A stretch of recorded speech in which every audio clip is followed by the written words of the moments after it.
Hello সবাইকে, আজও একটা মাছের রেসিপি নিয়ে এসেছি। সজনে ডাঁটা আলু দিয়ে কীভাবে আপনারা মাছ করতে পারেন সেটারই একটা পদ্ধতি আমি দেখিয়ে দিচ্ছি। গরমের দিনে এটা খেতে ভীষণই ভালো লাগে। আর সজনে ডাঁটা কতটা উপকারী সেটা আমরা সবাই জানি, এর গুণাগুণ সম্বন্ধে। তো আমাদের বাড়িতে বেশ মোটা মোটা ডাঁটা নিয়ে এসেছিলো, তো সেগুলো কি করব বুঝতে পারছিলাম না। তো মা বললো মাছের ঝোল করতে, তো আমি যেভাবে করেছি সেটাই আমি শেয়ার করছি। এটা অসাধারণ লাগে খেতে, একবার করে খেয়ে দেখবেন। সিম্পলের মধ্যে একদমই খুবই সুন্দর একটা রেসিপি। ফার্স্টে সজনে ডাঁটাগুলোকে এইভাবে মা ছুলে ছুলে কেটে নিচ্ছে এবং ছোট ছোট পিস করে একটু লম্বা লম্বা রেখে কেটে নিচ্ছে। দেখুন চারিপাশে যে খোসাগুলো আছে সেগুলো সবুজ সবুজ অংশগুলো ফেলে দিচ্ছে। দেখুন সমস্ত সজনে ডাঁটা আমার বাছা হয়ে গেছে। এবার আলুগুলো পিস করে নেওয়ার পালা। আলুগুলো একটু পাতলা পাতলা করে ফালি করে নিতে হবে। হ্যাঁ, মাছের ঝোলে দেবে তো এরকমভাবে ফার্স্টে 3টে ফালি করে তারপরে এবার ফালি করছে। এখানেও 3টে ফালি করলো। এইভাবে আলুগুলোকে লম্বা লম্বা করে পিস করে কেটে নেওয়া হলো, সুন্দর করে পাতলা পাতলা করে। এবার মাছগুলোকে আমি নুন হলুদ মাখিয়ে নেব। কিছু মাছ নিয়ে দেখুন মাছের গায়ে সবসময় আমরা কাট লাগিয়ে কেটে নেওয়া হয়, যাতে মাছগুলো একদম সুন্দর করে নুন হলুদ ঢোকে। প্রতিটা মাছের গায়ে কাট লাগানো আছে। এবার নুনটা হলুদটা ভালো করে মাখিয়ে নিচ্ছি সুন্দর করে প্রতিটা মাছের গায়ে, যাতে ভালো করে নুন হলুদ সমস্ত কিছু ঢুকে যায় এবং মাছটা ভালো করে ফ্রাই হলে ভালো লাগে। তো সেই জন্য ভালো মতো করে নুন হলুদ মাখানো হয়ে গেছে। দেখুন কাটগুলো আমি কাছ থেকে দেখিয়ে দিচ্ছি। তো এইভাবে আপনারা ছুরি দিয়ে চাইলেও কাট করে নিতে পারেন, আমরা বটি দিয়ে করেছি। এবার একটা কড়াইতে আমি তেল গরম করতে দিলাম, কারণ মাছগুলোকে ভেজে নেব। দেখুন তেলটা যতক্ষণ না গরম হচ্ছে ততক্ষণ আমরা মাছ দেব না। এটা একটা ভালো পদ্ধতি যেটা মাছ ভাজার দেখিয়ে দিচ্ছি। যারা নতুন তাদের জন্য ভীষণই সুবিধা হবে মাছ ভাজতে। অনেকে আছে না মাছ ভাজা বসায় কিন্তু কি হয়, পোড়া লেগে যায় মাছ, তাই না? তো এইভাবে করলে কখনোই মাছ লেগে যাবে না কড়াইতে। ফার্স্টে আমরা কড়াইটা ভালো করে এরকমভাবে গরম হতে দিচ্ছি। যতক্ষণ না ধোঁয়া উঠছে আমরা কিছু করব না। হ্যাঁ, তো তেলটা গরম হোক ততক্ষণে বলে দিই যারা আমার চ্যানেলটিকে ফলো করছেন এবং দেখছেন। দেখুন তেল ততক্ষণে গরম হয়ে গেছে এবং তেলটা চারিপাশে ছড়িয়ে আমি মাছটা দিয়ে দিলাম ভাজার জন্য।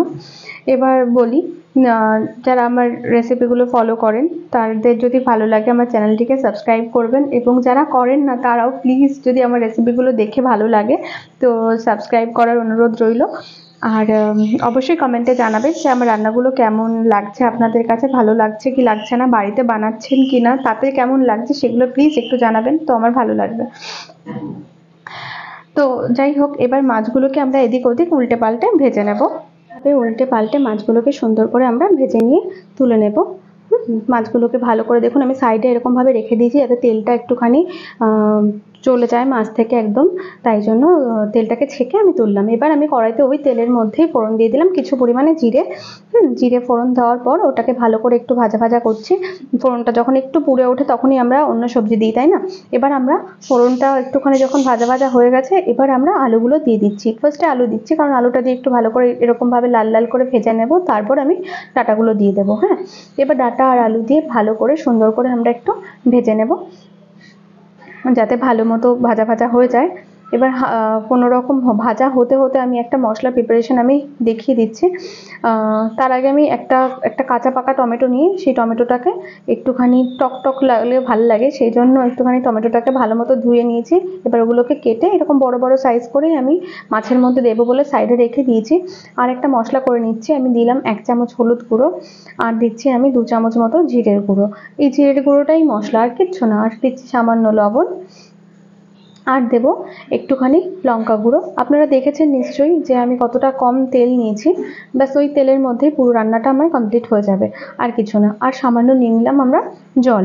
এই সব কটা মশলা নিয়ে ভালো মতো আমরা নেড়ে নেড়ে মশলাটাকে একটা বাটা মশলার আকারে করে ভিজিয়ে কিছুক্ষণের জন্য রেখে দেবো, তো যতক্ষণ না এটা ভাজা হচ্ছে।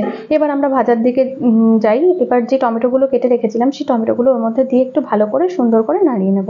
আমার ভাজা ভাজা প্রায় কমপ্লিট হয়ে গেছে, এর থেকে বেশি ভাজলে ডাঁটা ভালো লাগে না, তাই আমরা এবার ওই যে মশলাটা করে রেখেছিলাম পেস্টটা, সেই পেস্টটা এর মধ্যে দিয়ে দেবো এবং এর সাথে একটু ভালো করে কষিয়ে নেব।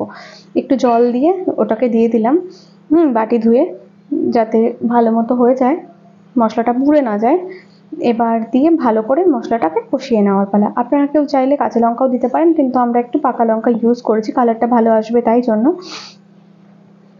এবার টেস্টের কোনো অদল বদল হবে না যে লাল লঙ্কা বলে টেস্ট সুন্দর, কাঁচা লঙ্কা বলে টেস্ট বাজে, একদম না। কাঁচা লঙ্কাতে আরও ভালো টেস্ট হয়, কিন্তু আমরা একটু কালারের জন্য রেড চিলি ইউজ করেছি। আপনারা চাইলে কাঁচা লঙ্কাও ইউজ করতে পারেন, ওটা আরও বেশি স্বাস্থ্যকর। যাই হোক, এবার এটাকে একটু ভালো করে কষে নিচ্ছি যতক্ষণ না একটু হালকা তেল তেল ছাড়ছে। এবার একটু তেল তেল ছাড়ছে বলে আমার মনে হচ্ছে আর যেন মশলাটা পুড়ে না যায়, এই জন্য আমি অল্প অল্প করে জল দিয়ে চারিপাশে মশলাটাকে নিয়ে মাঝখানে করে দিচ্ছি। আজকে আমাদের এখানে আলো খুবই কম, কারণ বৃষ্টি হয়েছে, ওয়েদারটা একটুখানি ঠান্ডা ঠান্ডা আছে আর চারিপাশে অন্ধকার অন্ধকারও, তাই জন্য একটুখানি রান্নাটা অত ভালো বোঝা যাচ্ছে না। যাই হোক, এবার এটাকে ভালো করে কষতে দিয়েছি, তো কষানো প্রায় আমার কমপ্লিট হয়ে গেছে। হ্যাঁ, এবার আমি জল দিয়ে দেবো। আমি আগে দেখলেন একটু সামান্য জল দিয়েছি, কারণ মশলাটার জলটা কমে এসেছিলো, যাতে পুড়ে না যায়, যেহেতু কম জলে আমি কম তেলে রান্না করছি, সেই জন্য আমি অল্প একটু জল দিয়ে আর একটু মশলাটাকে ভালো করে কষিয়ে নিলাম এই ডাঁটা আলুর সঙ্গে। যতটা ভালো কষবে ততটা ভালো টেস্ট হয়, তাই না? সেই জন্য ভালো করে কষে নিচ্ছি। ঠিক আছে, এবার মশলাটাকে কি বলবো, ভাজাটা হতে দিচ্ছি। হতে দিতে দেখুন তলা দিয়ে যেন ধরে না যায়, এতটা টাইমও দেবেন না যেন ধরে না যায়। আমার ধরে যায়নি, ঠিক আছে, কারণ আমি ওয়েট করছি জাস্ট তেলটা বেরোনোর জন্য, আর বারবার নাড়ালে ডাঁটা ভেঙে যায়, সেই জন্য আমি বারবার নাড়াচ্ছি না। এবার আমরা জল দিয়ে দেবো এর মধ্যে। ঠিক আছে, আপনারা চাইলে গরম জল দিতে পারেন, আমি ঠান্ডা মানে নর্মাল টেম্পারেচারের জলই দিচ্ছি। দিয়ে একটা ভালো মতো চারিপাশে মশলাটা নিয়ে সুন্দর করে আমি মশলাটা এক জায়গায় করে দিচ্ছি, দিয়ে আরেকটু সামান্য জল দিয়ে দেবো। এবার এটাকে ঢাকা দিয়ে আমি ফুটতে দেবো। ঠিক আছে, এই জলের মধ্যে আমরা মাছ দেবো না যতক্ষণ না ফুটে উঠছে। এবার ভালো মতো ফুটে উঠেছে ঝোলটা, দেখতেই পাচ্ছেন। এবার এই জলের মধ্যে আমরা দিয়ে দেবো আমাদের ভেজে রাখা মাছগুলো, যে মাছগুলো আমরা সুন্দর করে ভেজে রেখেছিলাম। আমি 4টে মাছ নিয়েছিলাম, কারণ আমরা অন্য তরকারি করেছিলাম, এই জন্য 4টে মাছ আমি করেছি। বেশি লোকজন ছিল না বাড়িতে, দুজনের জন্য। এবার এটাকে আমরা হতে দেবো আবারও ঢাকা দিয়ে, যাতে মাছটা নরম হয়ে যায়। এবার ঢাকা তুলে দেখাচ্ছি কতটা সুন্দর হয়েছে। ডাঁটা আলু প্রায় গলে গেছে, ভালো মতো গলে গেছে ডাঁটাটাও, আলুটাও আমি দেখে নিলাম একটু খুন্তি দিয়ে সাইড দিয়ে। এবার আমি নুন টুন সব চেক করে নেবো, আপনারাও এই স্টেজে একটু নুন টুন চেক করে নেবেন। এবার আমি যেটা দিচ্ছি সেটা হলো একটু চাল বাটা। ঠিক আছে, এই চাল বাটা মানে চালের এই পেস্টটা যদি দেওয়া হয় না, তো ডাঁটার তরকারিগুলো যেগুলো ছাড়া ছাড়া ব্যাপারটা থাকে সেটা একটু একত্রিত হয়ে একটা সুন্দর একটা মাখো মাখো ব্যাপার হয়। তাই বলে বেশি না, জাস্ট 1 থেকে 2 চামচ মতোই দেবেন, এর থেকে বেশি দেওয়ার কোনো দরকার নেই। এবার আমি এটাকে নামিয়ে নিলাম। দেখুন, এটা দেখতে যেমনই সিম্পল লাগছে, খেতেও অসাধারণ লাগে, এরকমই নয়। তো আজকের মতো এখানেই, পরবর্তী রান্না নিয়ে পরে দেখা হচ্ছে। টাটা।